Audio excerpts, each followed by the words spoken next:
Launched a second one here, working with Mirakl, working with about 120 customers, 22 million bucks raised, again, helping these larger online brands find other new products to sell through strategic partnerships. This is The Top, where I interview entrepreneurs who are number one or number two in their industry in terms of revenue or customer base. You'll learn how much revenue they're making, what their marketing funnel looks like, and how many customers they have. I'm now at $20,000 per top. 5 and 6 million. He is hell-bent on global domination. We just broke our 100,000 units sold mark. And I'm your host, Nathan Latka. This is episode 752. Coming up tomorrow morning, Shlomi Jian joins us, and with his tool, mobile browsing on spotty Wi-Fi doesn't suck. But how does he make money? Hello, everybody. My guest today is Adrien Nossenbaum. He's the co-founder and CEO of a company called Mirakl and founded this company back in 2012. He's currently based out of the company's Boston office and is responsible for the business's growth in both the business-to-consumer and business-to-business sectors. Adrien, are you ready to take us to the top? Sure. So just to be clear, you are right now focused on the business growth in B2C and B2B, but you also are a co-founder and the CEO, correct? Correct. So tell us about the company. What's it do? The Mirakl is a technology company that allows retailers, distributors, and manufacturers to launch and operate an online marketplace of third-party vendors. And so this is like if someone really likes how the Salesforce App Exchange works and they want their own version of that, that you can help them do that? Yeah, more in a consumer-oriented way, so more for products and services. So think of a retailer that would love to extend its product assortment with more breadth and depth, similar to what Amazon is able to do through its third-party seller marketplace, where they're able to offer much broader selection of product without having to own the inventory and fulfill the order when someone buys from them. Why would people use you over that Amazon product? So we are a technology solution. So our customers, which are typically large retailers, large manufacturers such as Best Buy or Walmart or Urban Outfitters or other companies like that, they're thinking of also having their own broader ecosystem of products fulfilled directly by third-party brands and partners that they curate to bring on to their extended assortment on their own website. Mm-hmm. So they're... Go ahead. No. So we're not competing with Amazon. We're allowing other people to benefit from the beauty of the marketplace model that has made Amazon so strong. So having their own marketplace, not. Got it. So like if a consumer goes to Best Buy's website to buy something and they purchase an iPhone cover, you might then sell them the audio cord for the iPhone at the bottom because you're saying people who bought this also bought this. Yeah, absolutely. So our technology would allow Best Buy to link with other merchants that would offer the cord or the accessory that completes the purchase directly on the Best Buy website. So from a consumer perspective, it's one shopping cart, one payment, but the order gets fulfilled by someone else. And how many customers are you serving today?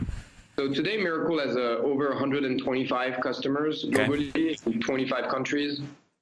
And take us back more and kind of give us the story. So when did you launch the company? And actually, before you do that, Adrien, I want to make sure I understand how you make money. Is this a SaaS product? Yeah, it's a SaaS solution. So our customers grow their business using the back-end technology that we provide, and we take a small cut of the incremental business that they're generated through. Okay. Is there a flat kind of SaaS fee, or is it all percentage-based? It's mostly percentage-based, yeah. Oh, interesting. Okay, so if it doesn't work, you don't get paid. Yeah. So how does that work for huge companies like that are doing millions and millions and millions of revenue? Like they're going to be paying you from the actual number perspective way more than a smaller brand, right? Your cost structure, I imagine, is the same on both. I mean, how do you convince those big guys to give you a cut? We convince them by a couple of things. So first of all, we provide them with an amazing technology which leverages 12 years of experience in operating and running marketplaces, and we sorry. No, it's good. I had to do these all the time. No problem. So we provide them with the technology and the know-how that gives them time to market, best practices, and ongoing improvements. And the way the technology is priced kind of aligns with the growth. so that, of course, our revenues are not, eternally uncapped, so to say. Oh, got it. So you might have a structure that says if you're doing between $1 million and 10 million in new revenue from our tool, you pay us X percent. Once you get above 10 million, it goes down to X percent. Absolutely. Oh, I see. Okay, what's the percentage on average? It depends. So it's hard to disclose it like that because it varies according to the industries that we serve themselves. So our customers. Yeah, but Adrien, real quick, like try and put some color on that, right? So let's say I'm making this up. Let's say you're working with a retailer online. It's closed. Before you, they're doing $2 million per year in revenue. They install you. The year after that, they do $3 million. What percentage of that million gain are they going to pay you? A very small percentage. Like, I mean, are we talking 0.5%, 5%, 1%? We're honestly, it's hard to disclose like that because it's not just a straight percentage. I think there's a structure behind it that really reflects the way our customers are going to operate their business. So if our customers are charging sellers, 15% commission, like Amazon does, for example, on average, we're gonna, more or less, take 10% of that, for example. But if they're charging much more and we provide more services, we'll adapt, or less if it's less. Okay. All right. Yeah. Look, I understand it's hard to put more color on that, but I mean, generally speaking, we're talking less than 5%. Of course. Okay, got it. And then what are the so here's a question I've got for you. Anytime there's an incentive structure based off gains from introducing a new tool, right? So there's usually an argument at the end of the measuring period, whether it's a quarter, half year, or year, where the retailer that has installed Mirakl is saying, yeah, we did $1 million in more revenue, but it's because we launched additional products, not because your software drove it. How do you set up and track attribution so you can, without a doubt, prove what revenue came from you versus other external changes that had nothing to do with you? It's in our case, it's actually very straightforward because really you need to see Mirakl as a tool that really allows to operate a new business, and that new business at the end of the year has X amount in incremental revenues, and it's directly attributable to but my point is, if let's say a company adds 10 SKUs, right, the same year that they add Mirakl on their back end. Yeah. They could argue those 10 SKUs are a hit. They just happen to be sold through Mirakl. So let's say those 10 additional SKUs drove an additional 10 million in revenue, and the product people are saying, wait, why is this big expense line I'm going to Mirakl? These are just great products we built. That's why they're selling so well. There must be conflict there. How do you resolve it? This happens to a lot of people. Yeah, I mean, we would need to get a bit more into the details, but typically in your example, these additional SKUs that the company would sell would not be SKUs directly either manufactured or sourced by the company itself. It would be SKUs that they would be getting through relationships, through third parties that they would partner with. And without a technology like Mirakl's, getting the partnerships in place with these third parties, but more importantly, running the partnerships on a daily basis from a back-end perspective, sending orders, getting updates on orders, having up-to-date information on the price and inventory of the third parties on these specific items would be a real nightmare, which would cost a lot of money. I shouldn't think about this like Shopify, like that allows you to list products. I should think about this like you have relationships with a bunch of related products. Staples or Best Buy can tell you what kinds of relationships they want, and you can serve them up a bunch of options quickly, and you make money based off those connections you make. Yeah. Got it. Okay, I was thinking about that the wrong way. Okay, cool. Now, take us back to launch date. When did you start the company? What year? We launched Mirakl in the beginning of 2012. Okay, and have you bootstrapped it or have you raised capital? Initially, we bootstrapped it with money we made from a previous company that was acquired. Which one? And it was in Europe, a company called Splitgames that had set up a online marketplace for everything around games and the gaming world and merchandise products and all sorts of things. And it was acquired by a large retailer operating out of Europe. Which one? Company called FNAC. Okay. Sells $5 billion, 250 stores. And so we started Mirakl, and then we raised $2 million from early stage investors, and in 2015 we raised another $20 million from other investors in the US and in the UK. So 22 million total equity in, right? Yes. Was any of that venture debt, or was all equity? Only equity. Yeah. Only equity. And why'd you make the decision? Well, first off, were you the founder in that previous company you sold, or you were just on the team? No, I was the founder. Did you bootstrap that one, or you raised? We bootstrapped and raised a bit after. Was that company, were you truly risking it all when you started it? Like, was that your out of college hustle, put everything on the line kind of moment? Kind of. It was my out of consulting and investment banking company. How old are you today? I'm 39. Okay. Now, without getting into specifics of what you sold that previous company for, is it fair to say that mentally you were at a mental state when you started Mirakl where financially you're basically set, you could take any risk you wanted and go after any business idea you wanted? You weren't? No. Okay.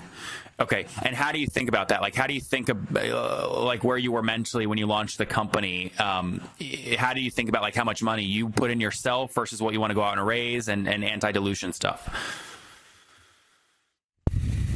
You know, I'm French. I come from Paris. I think French people are very enthusiastic, but probably a bit more conservative when it comes to risk than Americans. Mm-hmm. So I was somewhere in the middle, I would say. Yep. Okay, good. So 22 million bucks raised. You launched it back in 2012. You have co-founders?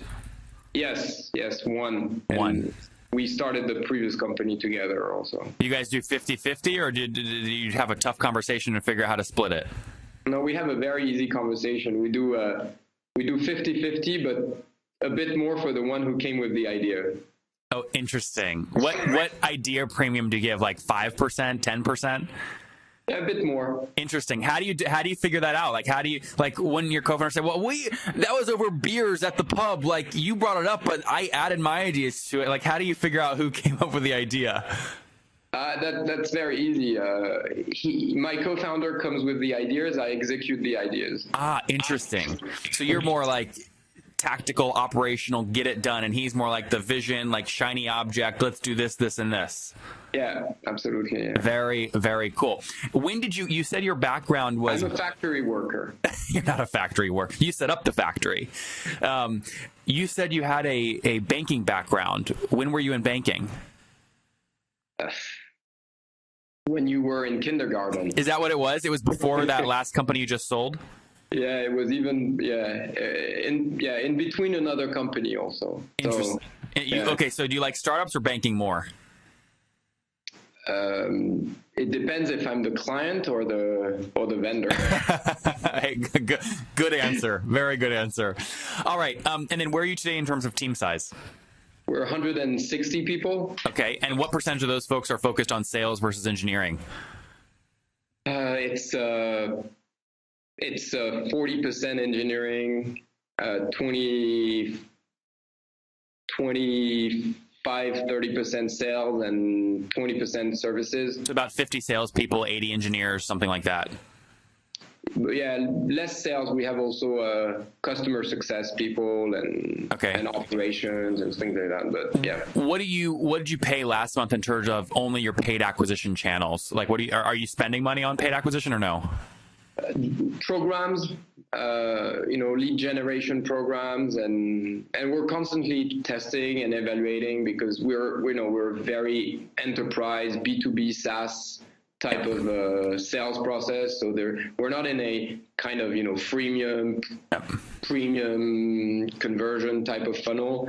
So we spend more of our marketing dollars in selected trade shows or industry trade shows and high level publications that we can name one. Sorry? Name one. So, for example, we'll work on putting together industry reports with people like Forrester or Gardner, and then we'll route them through specialized publications like internet retailer, B2B things, and other types of publications. So what was last month's kind of total paid spend, if you had to guess?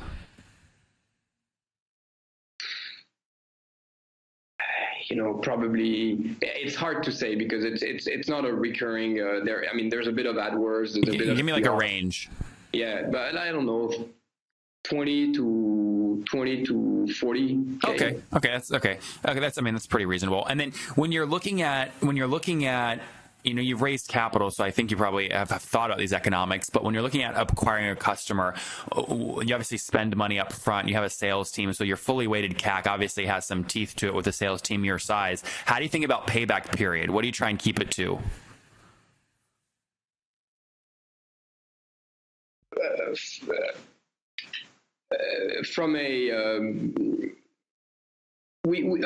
I'll answer differently. I think that we sell something which is strategic in terms of transformation for our customers.